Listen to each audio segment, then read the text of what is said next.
जय Shri Ram, Radhe Radhe, Radhe Radhe. Krishna sir competitive app and Krishna sir YouTube channel पे आप सभी का स्वागत है।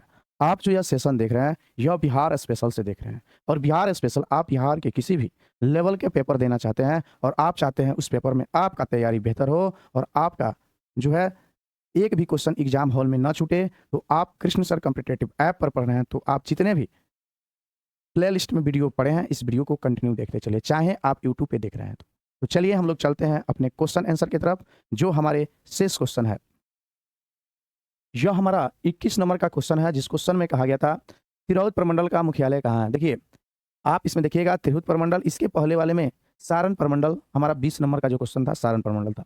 तिरहुत प्रमंडल का मुख्यालय कहाँ है, इससे पहले हम लोग देखेंगे कि तिरहुत प्रमंडल जो है, यह तिरहुत प्रमंडल किन किन किन क्षेत्रों में था।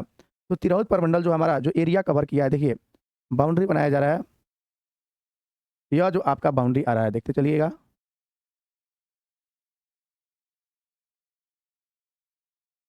यह आपका तिरहुत प्रमंडल का बाउंड्री हो गया। इसमें हम लोग क्या देखेंगे, सबसे पहले देखेंगे यह जो हमारा होगा, यह हमारा पश्चिमी चंपारण हो जाएगा। क्या हो जाएगा? पश्चिमी चंपारण। यह आपका पूर्वी चंपारण हो जाएगा। यह छोटा वाला जो है, यह शिवहर है। यह आपका सीतामढ़ी, यह सीतामढ़ी हो गया। यह आपका मुजफ्फरपुर हो जाएगा। यह आपका वैशाली हो जाएगा। क्या हो जाएगा? यह आपका वैशाली हो जाएगा। ठीक है, यह आप देख चुके। 1 नंबर पश्चिमी चंपारण, 2 नंबर पूर्वी चंपारण, 3 नंबर शिवहर, 4 सीतामढ़ी, 5 मुजफ्फरपुर और 6 वैशाली हो गया। यानी यह आपके 6 जिले जो हैं, यह 6 जिले आपका तिरहुत प्रमंडल में आते हैं। किस प्रमंडल में आएंगे? यह जो 6 जिले आएंगे आपके तिरहुत प्रमंडल के अंतर्गत, ये 6 जिले आएंगे। पश्चिमी चंपारण, पूर्वी चंपारण, शिवहर, सीतामढ़ी, मुजफ्फरपुर और वैशाली। अब इसका मुख्यालय कहाँ है, यानी तिरहुत प्रमंडल का मुख्यालय कहाँ है? तो तिरहुत प्रमंडल का जो मुख्यालय होगा, यह इसी किसी 6 जिलों में एक में होगा। तो आपका तिरहुत प्रमंडल का जो मुख्यालय हो जाएगा, वह कहाँ होने वाला है? वह आपका मुजफ्फरपुर होने वाला है। तिरहुत प्रमंडल का मुख्यालय कहाँ हो जाएगा? मुजफ्फरपुर। आप ऐसे एक एक क्वेश्चन को देखते चलिएगा, तो आपका जो प्रॉब्लम है सॉल्व हो जाएगा और आपको यह भी पता चलेगा। आपसे आज एग्जाम में क्वेश्चन आ गया तिरहुत प्रमंडल का मुख्यालय कहाँ है, कल क्वेश्चन बन सकता है तिरहुत प्रमंडल में कितने जिले शामिल हैं, या क्वेश्चन बन जाएगा तिरहुत प्रमंडल में निम्नलिखित में से कौन जिला शामिल नहीं है। तो अगर आप ऐसे डीप में नहीं पढ़िएगा, ऐसे डीप में एक एक चीज नहीं समझिएगा, तो आपसे क्वेश्चन बनने वाला नहीं है। आज आप पढ़ के जा रहे हैं तिरहुत प्रमंडल में कितने जिले हैं, कल आ गया निम्नलिखित में से कौन सा जिला तिरहुत प्रमंडल का सदस्य नहीं है, तो आपको वह 6 जिला जो है अगर तिरहुत प्रमंडल में, तो 6 का नाम पता होना चाहिए। तो आप 6 का नाम देख चुके हैं। पश्चिमी चंपारण, उसके बाद से पूर्वी चंपारण, शिवहर, सीतामढ़ी, मुजफ्फरपुर और वैशाली, यह आपके 6 जिले हैं जो कि तिरहुत प्रमंडल के अंतर्गत आते हैं। और तिरहुत प्रमंडल का जो मुख्यालय है वह आपका मुजफ्फरपुर में है। चलिए अब हम लोग नेक्स्ट क्वेश्चन की तरफ चलेंगे। नेक्स्ट क्वेश्चन जो है हमारा, यह कोसी प्रमंडल से आ गया। अब कोसी से आ गया, तो आप देखिए कोसी का आप लोग नाम सुने हैं। कोसी जो है, यह पहले कोसी प्रमंडल आप देख रहे हैं। ये प्रमंडल से पहले देखिए कोसी बिहार में एक नदी भी है, जिसे बिहार का शोक कहा गया है। आपके एग्जाम में क्वेश्चन जब बनेंगे कि बिहार का शोक किस नदी को कहा गया है, वह आपका कोसी नदी हो जाएगा। तो कोसी प्रमंडल में हम लोग देखेंगे कौन कौन से जिले आते हैं। पहले कोसी प्रमंडल का मुख्यालय कहाँ स्थित है, इस मुख्यालय के देखने से पहले हम लोग देखेंगे कि कोसी प्रमंडल में वे जिले कौन कौन से हैं। तो कोसी प्रमंडल के जो जिले आपके सामने हैं, वह आपके यही जिले हैं।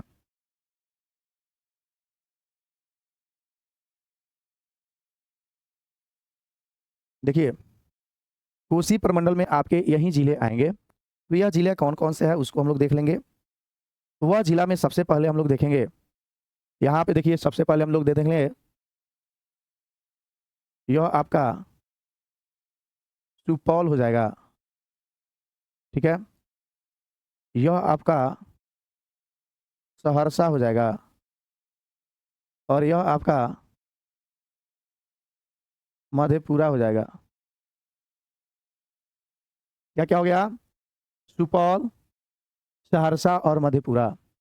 यह 3 जो जिले हैं, यह आपके किस प्रमंडल के अंतर्गत आएँगे? तो यह 3 जिले आपके जो हैं, यह आपके 3 जिले कोसी प्रमंडल के अंतर्गत आएँगे। किसके अंतर्गत आएँगे? यह 3 जो जिला है आपका, वह कोसी प्रमंडल के अंतर्गत आएगा। यह 3 जिला किसके अंतर्गत आएगा? यह 3 जिला आपका कोसी प्रमंडल के अंतर्गत आएगा। अब आप कोसी प्रमंडल के अंतर्गत आएँगे तो यही 3 जिलों में ही ना इनका मुख्यालय होगा। तो यह 3 जिला सुपौल, सहरसा, मधेपुरा, इन 3 जिला में से जो होगा वही आंसर होगा। तो आया जाए, गया होगा नहीं, पूर्णिया होगा नहीं, भागलपुर होगा नहीं, यानी आपका जो आंसर है वह क्या हो जाएगा? सहरसा। कोसी प्रमंडल में कितने जिले हैं? तो कोसी प्रमंडल में 3 जिले हैं। कौन कौन से हैं? सुपौल, सहरसा और मधेपुरा। और इसी 3 में कहीं कोसी प्रमंडल का मुख्यालय होगा। तो कौन सा मुख्यालय वाला जिला हो गया आपका? यानी मुख्यालय जो होने वाला है वो आपका सहरसा में है। चलिए नेक्स्ट क्वेश्चन की तरफ हम लोग चलेंगे। और नेक्स्ट क्वेश्चन जो है हमारा, वह क्वेश्चन क्या है? मगध प्रमंडल का मुख्यालय कहाँ है? देखिए, अब मगध प्रमंडल का मुख्यालय आपको बताना है। तो पहले मगध प्रमंडल का मुख्यालय बताने से पहले आपको यह पता होना चाहिए कि मगध प्रमंडल में कौन कौन से जिले आते हैं, और वह जो जिले होंगे उसी जिला में किसी एक में इसका मुख्यालय होगा मगध प्रमंडल का। तो हम लोग इसको बनाएंगे। पहले हम लोग जिला देखें। मगध प्रमंडल का हम लोग पहले क्या देख लेंगे? जिला देखेंगे। तो मगध प्रमंडल में जो आपके जिले होंगे, ध्यान दीजिएगा, वह आपका हो जाएगा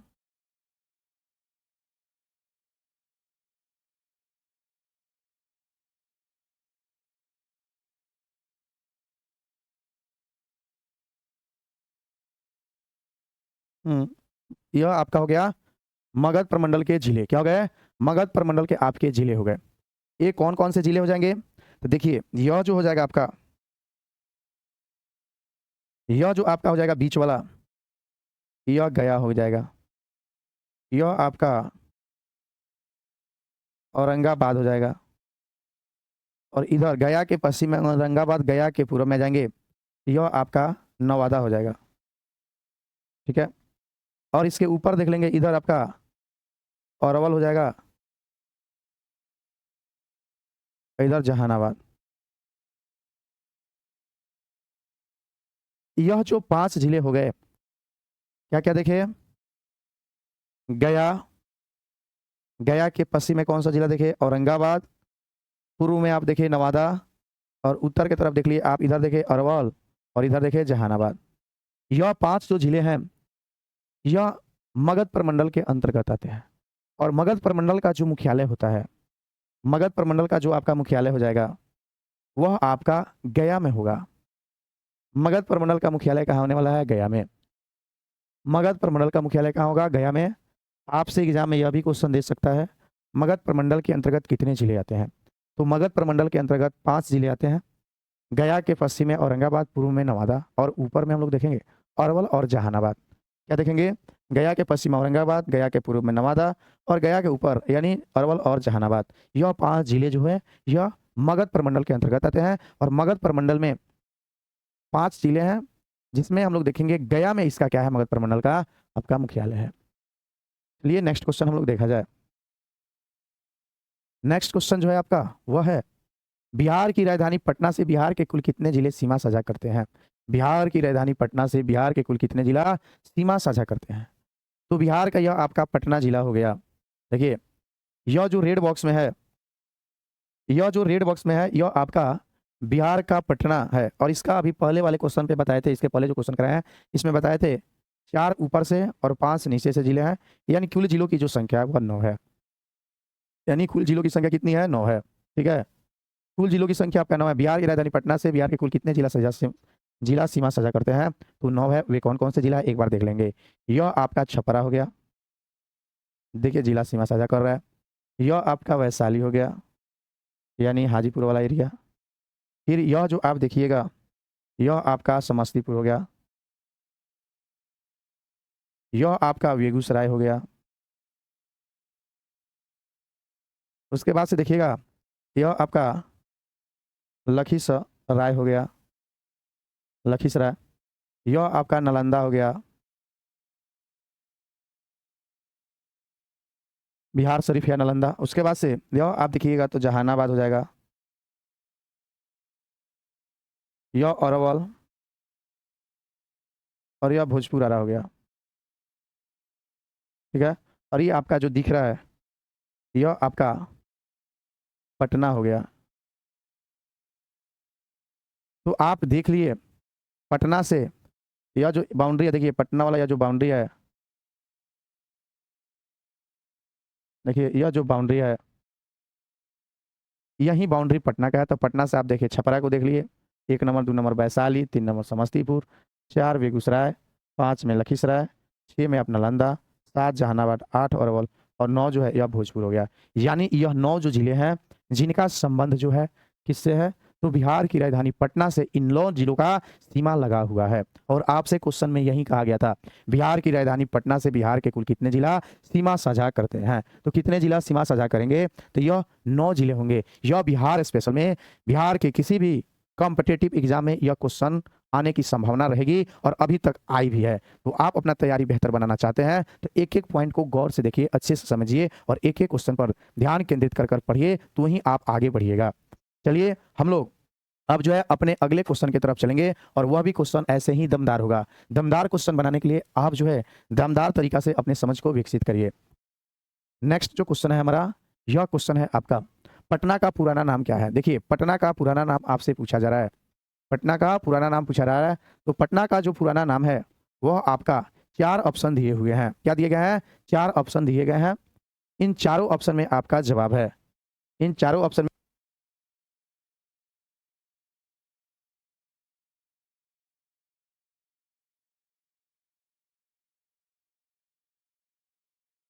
पटना का पुराना नाम क्या था। तो देखिए ध्यान दीजिएगा,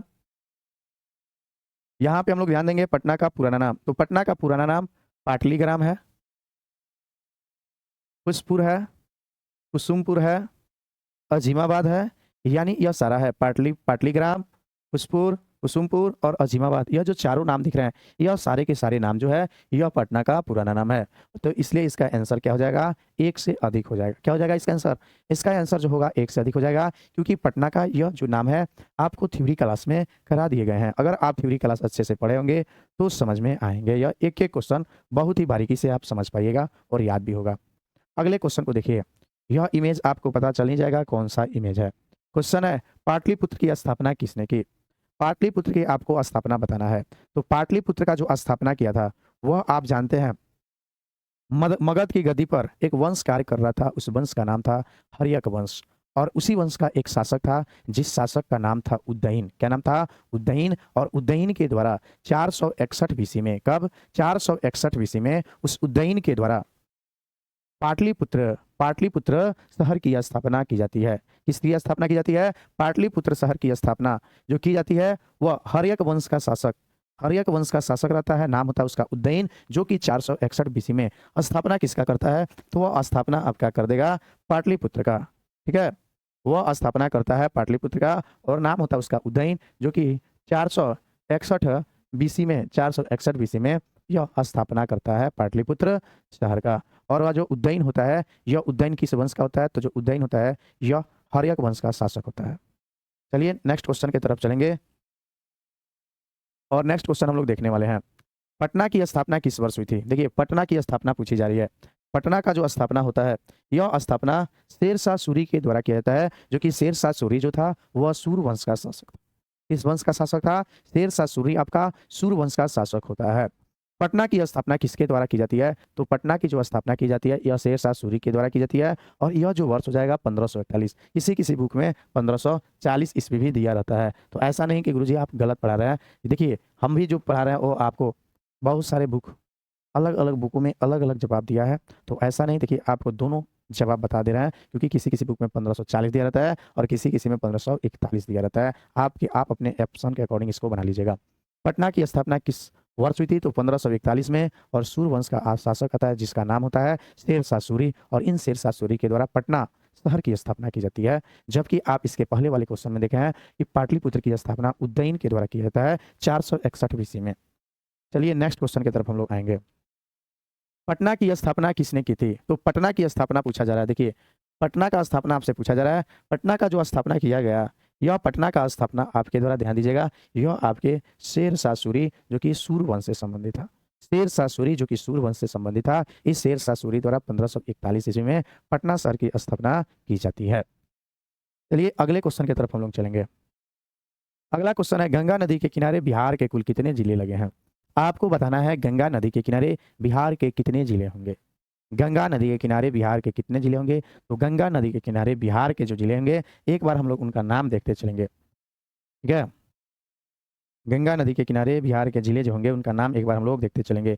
तो सबसे पहले हम लोग शुरू करते हैं यहाँ से। यह आपका छपरा, छपरा के बाद आ जाइए आप, यह आपका वैशाली, फिर आप आइएगा तो यह समस्तीपुर।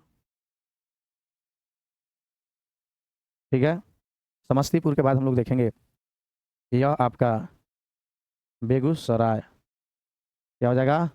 बेगूसराय हो जाएगा। ठीक, वैसे ही नीचे से हम लोग चलते आएंगे तो बोल देंगे यहाँ पे बक्सर, बक्सर, फिर ये भोजपुर था, भोजपुर, यह आपका पटना हो जाएगा। पटना के बाद हम लोग देखेंगे यह वाला आ जाएगा लखीसराय हो जाएगा। ठीक है, लखीसराय के नीचे हम लोग देख लेंगे यह आपका जो एरिया है, यह आपका मुंगेर है, और यह आपका जो है यह भागलपुर हो गया। यानी आप देखिए नीचे से 1 2 3 4 5 6, वैसे ही 6 ऊपर से देख लेंगे। अब 6 ऊपर से जो हम लोग देखेंगे तो कटिहार तो पक्का होगा, कटिहार पक्का होने वाला है। और यहाँ से एक ले लेंगे हम लोग खगड़िया।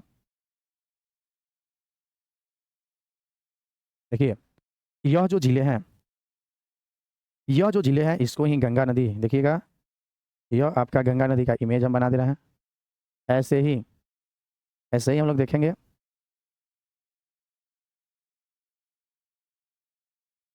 यह आपकी गंगा नदी हो गई। क्या हो गई? यह आपकी गंगा नदी हो गई। इस इमेज को थोड़ा सा आप मोटा कर लीजिएगा जिससे आपको समझ में आ जाएगा। गंगा नदी जो है ऐसे ही, गंगा नदी ऐसे ही बिहार के 12 जिले से टच में है। और यह गंगा नदी बिहार को उत्तर वाले हिस्सा और दक्षिण वाले हिस्सा यानी नॉर्थ और साउथ, यानी गंगा नदी बिहार को 2 भागों में बांटती है।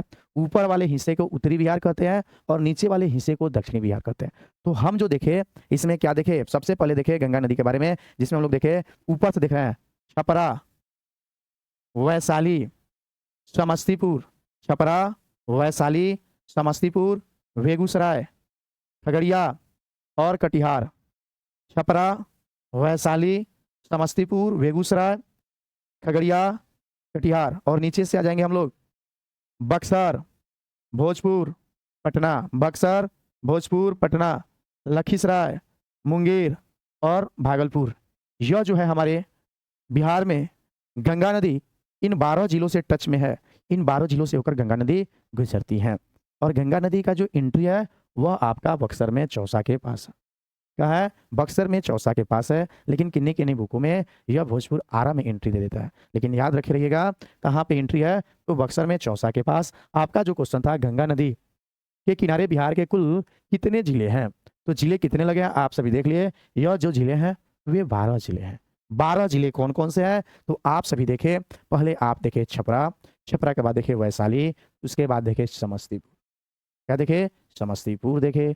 फिर आप समस्तीपुर के बाद देखे बेगूसराय, खगड़िया और कटिहार। आप ऊपर की तरफ देख ले। नीचे में आप आए तो क्या देखे? बक्सर देखे, भोजपुर देखे, पटना देखे। ठीक है, और पटना के बाद आप लखीसराय देखे, मुंगेर देखे और भागलपुर देखे। यानी 6 ऊपर से और 6 नीचे से, टोटल जो जिलों की संख्या है यह 12 है। और यह लगातार एग्जामों में आते रहा है क्वेश्चन। बिहार के जितने भी एग्जाम हुए अभी तक लेवल वाले, उन सभी लेवल वाले एग्जामों में यह क्वेश्चन देखने को मिला है। चलिए नेक्स्ट क्वेश्चन की तरफ हम लोग चलेंगे। नेक्स्ट जो हमारा क्वेश्चन है वह क्वेश्चन है, निम्न में से कौन सा जिला बिहार में गंगा नदी से सीमा साझा नहीं करता? अब गंगा नदी से सीमा साझा नहीं करता है तो आप इस क्वेश्चन को कैसे बनाइएगा? तो पहले आपको तो यह पता चल गया कि बिहार में गंगा नदी से सीमा साझा करने वाले कौन कौन से जिले हैं। तो सीमा साझा करने वाले में आप देखे हैं छपरा को देखे हैं, फिर क्या देखे हैं आप? वैशाली देख लिया है, फिर आप हाजीपुर देख लिए, हाजीपुर नहीं वैशाली तो हम लोग कर ही लिए हैं, यह आपका समस्तीपुर हो जाएगा। क्या? समस्तीपुर देख लिए, क्योंकि वैशाली और हाजीपुर एक ही हो गया। फिर आप बेगूसराय देखे हैं, बेगूसराय के बाद आप जो देखे हैं वह खगड़िया देखे हैं। खगड़िया के बाद आप लोग कटिहार देख लिया। नीचे से आप लोग क्या देखे थे? बक्सर देखे थे, भोजपुर देखे थे, पटना देखे थे, लखीसराय देखे हैं, मुंगेर देखे हैं आप लोग, और भागलपुर। यह गंगा नदी इन्हीं जिलों से होकर गुजरती हैं। गंगा नदी जो है इन्हीं जिलों से होकर क्या हुई है? गंगा नदी इन्हीं जिलों से होकर गुजरी हुई है। ठीक है, अब इन जिलों के अलावा, इन 12 जिलों के अलावा बिहार में टोटल कितने जिले हैं? 38 जिले हैं, जिनमें से 12 जिलों से गंगा नदी होकर क्या करती है? गुजरती है। ठीक, अब यह 12 को अगर हटा दे रहे हैं तो शेष जितने भी जिले हैं उन जिलों से गंगा नदी नहीं गुजरती है बिहार में। तो आपका अगर ऑप्शन में इन 12 के अलावा कोई भी जिला दे दे तो उससे गंगा नदी टच में नहीं है। तो आइए हम लोग क्वेश्चन के ऑप्शन पे ध्यान दें।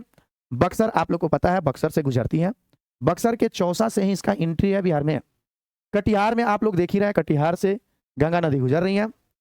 लखीसराय से भी गुजर रही है गंगा नदी, देखिए लखीसराय। लेकिन आप शेखपुरा, इसमें कहीं भी शेखपुरा का जिक्र नहीं हुआ है। तो गंगा नदी जो है, गंगा नदी से बिहार का कौन सा जिला इस ऑप्शन में सीमा साझा नहीं करेगा? तो आपका जो जवाब होगा वह शेखपुरा हो जाएगा। आपका जवाब क्या होने वाला है? शेखपुरा होने वाला है इसका। चलिए नेक्स्ट क्वेश्चन की तरफ हम लोग चलेंगे। बिहार को वैदिक काल में किस नाम से पुकारा जाता था? देखिए बिहार जो है, इस बिहार को हम लोग वैदिक काल में प्राच्य के नाम से जानते हैं। वैदिक काल में प्राच्य के नाम से जानते हैं। तो इसका जवाब जो होगा वह आपका क्या होने वाला है? वैदिक काल में। किस काल में? वैदिक काल में। आपसे क्वेश्चन दे देगा मौर्य काल के समय, गुप्त काल के समय बिहार को किस नाम से जाना गया है?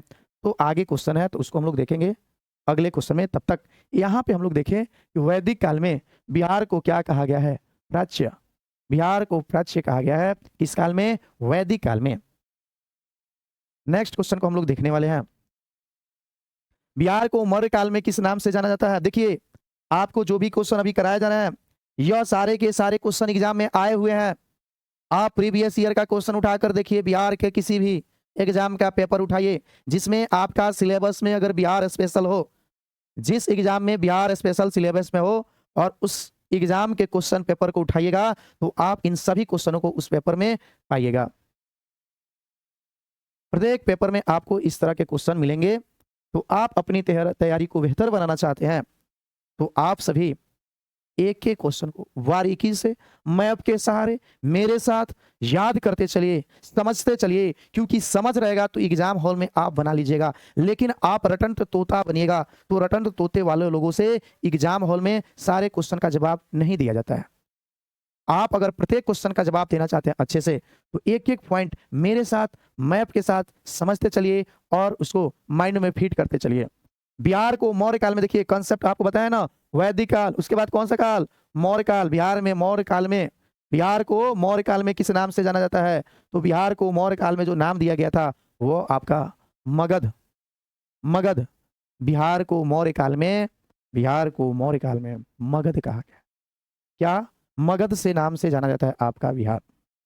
चलिए नेक्स्ट क्वेश्चन पे अब हम लोग देंगे गुप्त काल में। बिहार को गुप्त काल में किस नाम से पुकारा जाता था? देखिए यह तीनों जो होता है कंफ्यूजन हो जाता है जब एग्जाम में आप सेट रट के जाइएगा तो यह क्वेश्चन बनने वाला नहीं है, क्योंकि कभी आप सेट में बिहार को प्राच्य मारे हैं, कभी आप मगध मारे हैं, तो आपको एग्जाम हॉल में यह कंफ्यूजन पैदा होगा। इसलिए जो क्वेश्चन अभी दिया गया है एक सीक्वेंस के अनुसार बताया जा रहा है। वैदिक काल, मौर्य काल, गुप्त काल। तो वैदिक काल में प्राच्य देखे हैं, मौर्य काल में मगध देखे हैं, और गुप्त काल में भी इसे क्या कहा गया था? मगध कहा गया है। बिहार को गुप्त काल में किस नाम से पुकारा जाता था? तो बिहार को गुप्त काल में, बिहार को गुप्त काल में मगध के नाम से ही पुकारा गया है। बिहार को गुप्त काल में किस नाम से पुकारा गया है? तो बिहार को गुप्त काल में जो है वह मगध के नाम से ही पुकारा गया है। वैदिक काल में प्राच्य के नाम से पुकारा गया है, के नाम से पुकारा गया है, और गुप्त काल में जो है यह आपको मगध के नाम से पुकारा गया है। मौर्य काल में भी मगध के नाम से पुकारा गया है, जबकि हम लोग देखेंगे कि वैदिक काल में इन्हें प्राच्य के नाम से पुकारा गया है। अगले क्वेश्चन पे हम लोग चल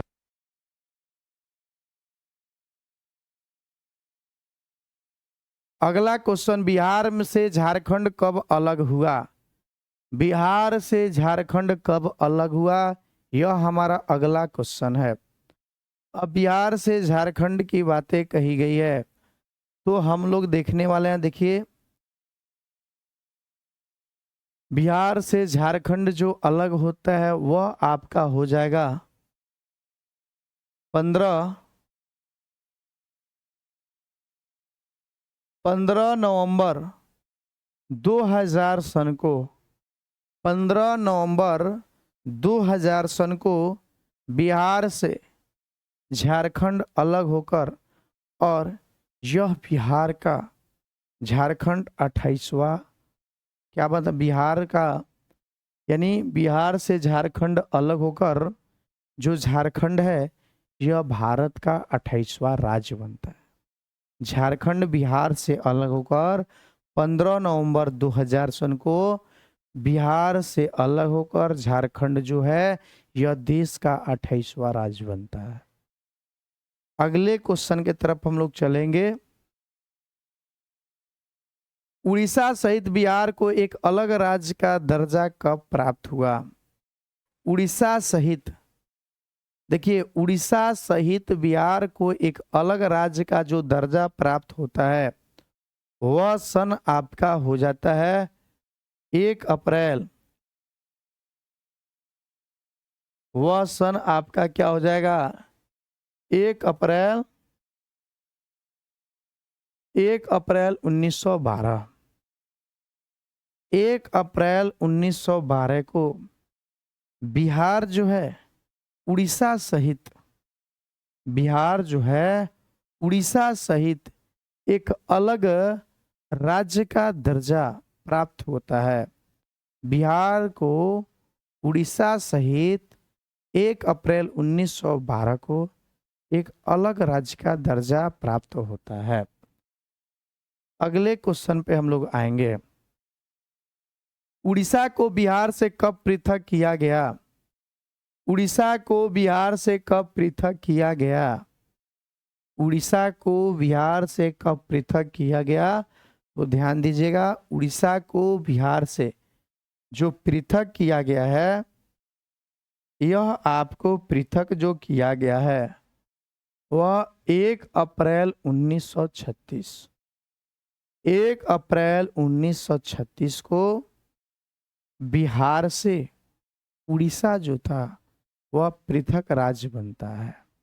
1 अप्रैल 1936, 1 अप्रैल 1936 को उड़ीसा बिहार से अलग होकर एक राज्य बनता है। और 15 नवंबर 2000 सन को आप लोग देखें इसके पहले वाले क्वेश्चन में कि 15 नवंबर 2000 सन को झारखंड बिहार से अलग होता है और वह भारत का 28वां राज्य बन जाता है जब वह अलग होता है। तो चलिए अगले क्वेश्चन की तरफ हम लोग चलेंगे। बिहार की समुद्र तल से ऊंचाई कितनी फीट है? बिहार की समुद्र तल से ऊंचाई कितनी फीट है? तो बिहार की समुद्र तल से जो ऊंचाई है वह आपका 100, ध्यान दीजिएगा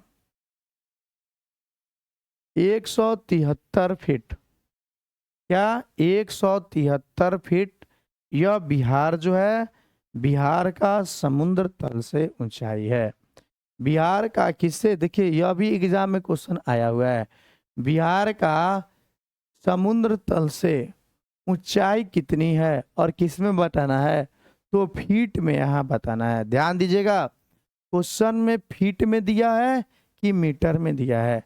तो फीट में दिया है, तो फीट में 173 फीट, अगर मीटर में दिया है तो 53 मीटर होता है, कहीं कहीं 52 भी दिया रहता है, 52 दशमलव कुछ कुछ, 53 मीटर।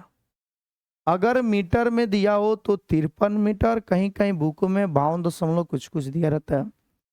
अगर फीट में पूछेगा तो 173 फीट। आप यह क्वेश्चन में जरूर देखें ध्यान पूर्वक, यह दोनों ऑप्शन रहेगा, लेकिन यह जरूर ध्यान दे कि आप 73 जो पढ़े थे वह फीट में है और 53 जो पढ़ रहे हैं वह आपका मीटर में है। और यह बिहार समुद्र तल से इसकी ऊंचाई बताई जा रही है। बिहार की समुद्र तल से जो ऊंचाई है वह 173 फीट है। अगर मीटर में दिया हो तो 53 मीटर आंसर होगा। कहीं कहीं 52 दशमलव कुछ कुछ या 52 दिया रहता है। चलिए नेक्स्ट क्वेश्चन पर हम लोग चलेंगे। बिहार में कुल कितने प्रमंडल हैं? अभी आप जस्ट प्रमंडल पढ़ चुके हैं, ध्यान दीजिएगा। बिहार में आपको प्रमंडल बताना है तो आप देख लीजिए एक बार। यह आपका गोपालगंज हो गया, उसके बाद यह आपका सिवान हो गया, यह आपका छपरा हो गया। और तीनों को जब आप मिला दीजिएगा, इन तीनों को जब आप मिलाइएगा तो यह आपका सारण प्रमंडल हुआ। क्या हो जाएगा? यह आपका सारण प्रमंडल हो जाएगा। यह आपका जो है यह सारण प्रमंडल हो जाएगा। उसके बाद देखिए यह आपका पश्चिमी चंपारण, ध्यान दीजिएगा, यह आपका पश्चिमी चंपारण, यह पूर्वी चंपारण, यह शिवहर, सीतामढ़ी, मुजफ्फरपुर,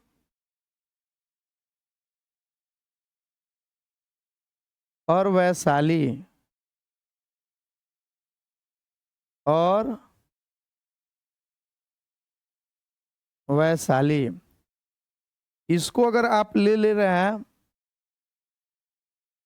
यह 6 को अगर आप ले रहे हैं एक साथ में, तो यह 6 जो है, यह जो 6 है यह आपका तिरहुत प्रमंडल हो जा रहा है। यह आपका तिरहुत प्रमंडल हो गया। इसमें 6 जिले हैं और तिरहुत प्रमंडल का मुख्यालय आपको पता ही है। उसके बाद यह आपका सारण हो गया और इसमें कितने जिले हैं? 3 जिले हैं। ठीक, तो आप एक प्रमंडल देखिए, सारण प्रमंडल, दूसरा तिरहुत प्रमंडल। फिर हम लोग चलेंगे और यहां पे आ जाएंगे, यह आपका हो जाएगा मधुबनी, दरभंगा, समस्तीपुर। यह 3 को अगर आप ले रहे हैं, इस 3 को एक साइड लीजिएगा। अगर इस 3 को आप ले रहे हैं तो इन तीनों से एक प्रमंडल बनता है जिस प्रमंडल का नाम है दरभंगा प्रमंडल। और इसमें भी कितने जिले हैं? तो दरभंगा प्रमंडल में भी 3 जिले हैं। फिर हम लोग देख लेंगे, यह आपका सुपौल हो गया, यह आपका सुपौल, यह सहरसा, और यह आपका मधेपुरा हो गया, मधेपुरा। इन अगर आप तीनों को ऐड करिएगा, यह तीनों जिला मिलकर, यह तीनों जो जिला है, इससे आपका जो प्रमंडल बन गया, यह प्रमंडल आपका कोसी प्रमंडल हो गया। कौन सा प्रमंडल हो गया? और इसमें भी कोसी प्रमंडल में भी आपके 3 जिले हो जाएंगे। कितने जिले हो जाएंगे? 3 जिले हो जाएंगे। फिर देखिए, यह आपका अररिया है, उसके बाद से यह किशनगंज हो गया, यह आपका किशनगंज हो गया, यह आपका पूर्णिया हो गया और यह आपका कटिहार हो जाएगा। इन चारों को अगर आप मिलाते हैं, देखिए इन चारों को आप मिलाते हैं, यह चारों को मिलाते हैं तो एक प्रमंडल तैयार होता है, जिस प्रमंडल को हम लोग पूर्णिया प्रमंडल कहते हैं। कौन सा प्रमंडल कहते हैं? पूर्णिया प्रमंडल कहते हैं। और इसमें जिलों की संख्या कितना देखे? 4। अररिया, किशनगंज, पूर्णिया और कटिहार। अररिया, किशनगंज, पूर्णिया और कटिहार। अररिया, किशनगंज, पूर्णिया और कटिहार मिलकर, यह 4 मिलकर आपका बना पूर्णिया प्रमंडल। कोसी प्रमंडल में आप लोग देखे हैं सुपौल, सहरसा और मधेपुरा। दरभंगा वाला में आप क्या देखे हैं? मधुबनी, दरभंगा और समस्तीपुर। वैसे ही आप तिरहुत वाले प्रमंडल में पश्चिमी चंपारण, पूर्वी चंपारण, शिवहर, सीतामढ़ी, मुजफ्फरपुर और वैशाली। वैसे ही आप सारण प्रमंडल में गोपालगंज, सिवान, छपरा। अब हम लोग चलेंगे, यह जो है आप देख रहे हैं, यह आपका भागलपुर है।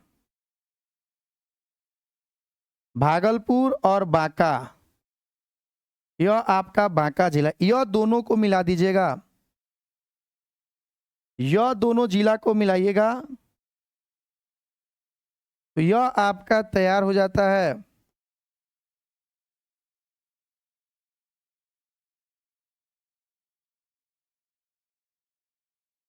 भागलपुर प्रमंडल, जिसमें जिला की जो संख्या है वह 2 ही है। भागलपुर प्रमंडल में जिला की संख्या 2 ही है।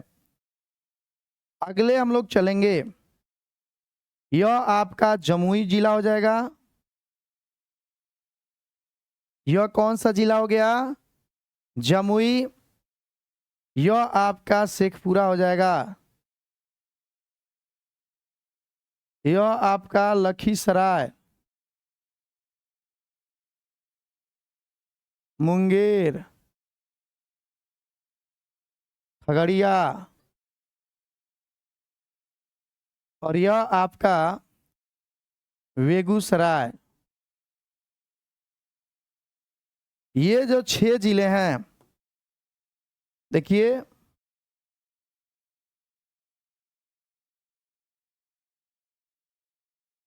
ये जो आपके 6 जिले हैं,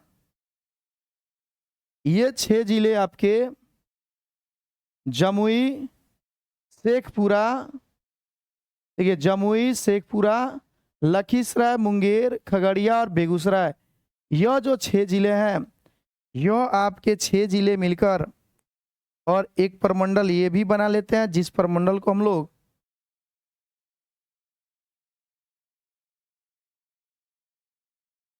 मुंगेर प्रमंडल कहते हैं। और इसमें जिलों की जो संख्या है वह कितने हैं? 6 है। मुंगेर प्रमंडल में जिलों की संख्या कितनी है? तो 6 है। अब आएंगे हम लोग मगध प्रमंडल। कौन सा प्रमंडल? मगध। तो इसमें आप सभी को कराएं, यह वाला गया है, गया के पश्चिम में औरंगाबाद, गया के पूर्व में जो है आपका नवादा है, और ऊपर चलेंगे हम लोग तो यह आपका अरवल हो जाएगा और यह आपका जहानाबाद हो जाएगा। यह जहानाबाद हो गया। देखिए ये 6 को आप ले लीजिए, अगर ये 6 नहीं है, ये 5 ही हो रहा है। काउंट कर लीजिए एक बार, ये 5 ही होंगे। गया, औरंगाबाद, नवादा, अरवल और जहानाबाद, यह आपके 5 ही होंगे। और यह 5 जिला मिलकर आपका बनता है कौन सा प्रमंडल? तो यह 5 जिला मिलने के बाद से मगध प्रमंडल। यह मगध प्रमंडल बनता है, जिसमें जिलों की संख्या जो है कितनी है? इसमें जिलों की संख्या आपका 5 है। मगध प्रमंडल में जिलों की संख्या 5 है, गया, औरंगाबाद, नवादा, अरवल एवं जहानाबाद। अगला जो हमारा होने वाला है अगला देखिएगा, यह आपका रोहतास हो गया, सासाराम जो आप लोग पढ़ते हैं रोहतास, कैमूर हो गया, भभुआ भी इसको आप कर लीजिएगा, माइंड सेट करते रहिएगा। फिर यहाँ पे हम लोग देखेंगे यह बक्सर, यह आपका भोजपुर, यह जो है आपका पटना है, और यह आपका नालंदा, बिहार शरीफ भी बोला जाता है। यह जो 6 है आपका, देखिए ये जो आपके 6 हैं, कौन कौन 6 हैं? रोहतास, कैमूर, बक्सर, भोजपुर, पटना और नालंदा, यह 6 जिले मिलकर आपका यह प्रमंडल बनाते हैं। तो कौन सा प्रमंडल होंगे? इस प्रमंडल का जो नाम है वह आपका नाम पटना प्रमंडल हो जाएगा। तो देखिए आपको बताना था प्रमंडलों की संख्या कितनी है। तो प्रमंडलों की संख्या में हम लोग देखेंगे, यहां पर एक प्रमंडल हो जाएगा आपका ए, यानी आपका सारण प्रमंडल। दूसरा यह हो जाएगा आपका तिरहुत प्रमंडल। तीसरा आपका प्रमंडल हो गया क्या? दरभंगा प्रमंडल। चौथा आपका हो जाएगा कोसी प्रमंडल। पांचवा आपका पूर्णिया प्रमंडल। छठा आपका भागलपुर प्रमंडल। 7 में आपका हो जाएगा मुंगेर प्रमंडल। 8 में हो जाएगा आपका मगध प्रमंडल। और 9 में हो जाएगा, 8 हो गया, 9 में आपका हो जाएगा पटना प्रमंडल। तो प्रमंडलों की संख्या कितनी थी?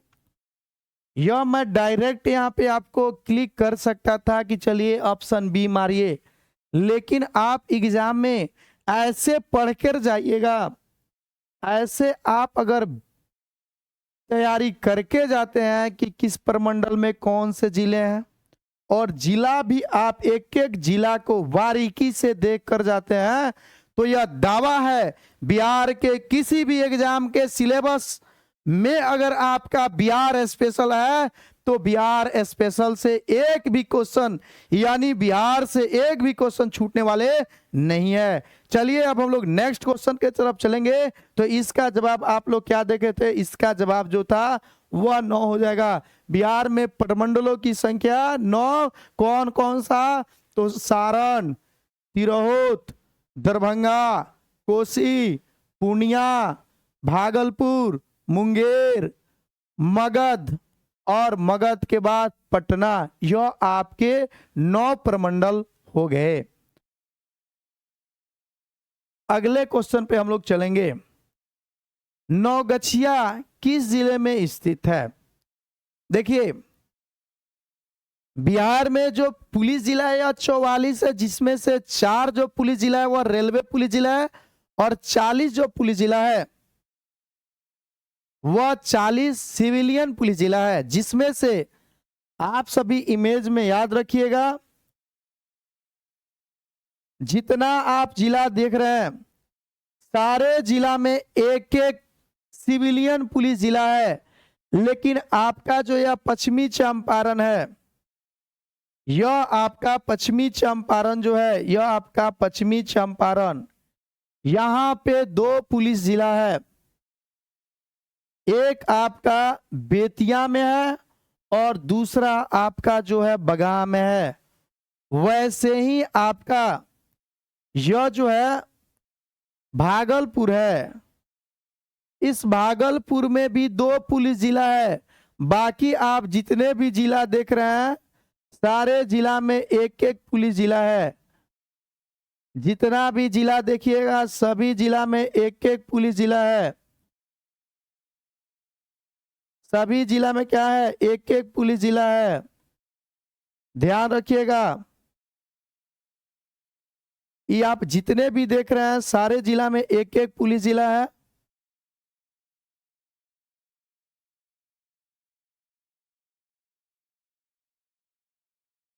तो आपका कौन कौन सा जिला हो जाएगा? एक पश्चिमी चंपारण और एक पश्चिमी चंपारण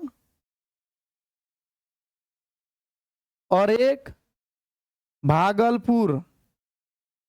यह दो ऐसे जिला हैं जहां पर दो सिविलियन पुलिस जिला है।